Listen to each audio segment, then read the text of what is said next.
Halo semuanya, perkenalkan nama saya Merisabella, mahasiswa jurusan Manajemen Fakultas Ekonomi dan Bisnis Universitas Palangkaraya. Di video ini saya akan menjelaskan tentang mata kuliah Bahasa Indonesia saya mengenai ciri kalimat efektif dalam Bahasa Indonesia. A besar, ciri kalimat efektif. Kalimat efektif tidak berwujud, berarti bahwa wujud kalimatnya harus pendek-pendek, tetapi yang dipentingkan adalah kesamaan informasi. Bisa jadi kalimatnya pendek tetapi membingungkan orang, dan bisa jadi kalimatnya panjang tapi informasi yang didapatkan mudah dipahami. Untuk itulah kalimat harus berciri kelugasan, ketepatan, dan kejelasan, di samping ciri yang lain seperti kehematan dan kesejajaran. Yang pertama, kelugasan.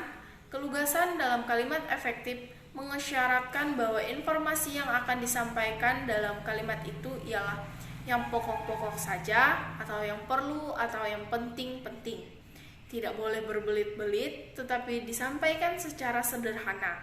Yang kedua, ketepatan. Ketepatan dalam kalimat efektif mengisyaratkan bahwa informasi yang akan disampaikan dalam kalimat itu harus jitu atau kena atau benar sesuai sasaran, sehingga dibutuhkan ketelitian.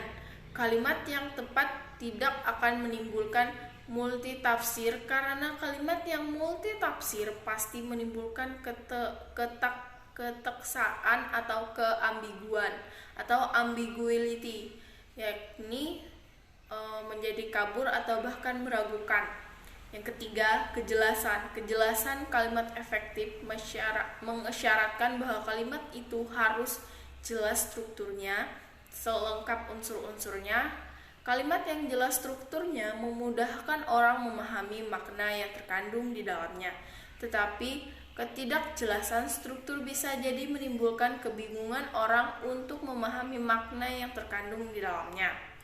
Yang keempat, kehematan. Kehematan dalam kalimat efektif mengisyaratkan bahwa informasi yang akan disampaikan dalam kalimat itu harus cermat, tidak boros, dan perlu kehati-hatian.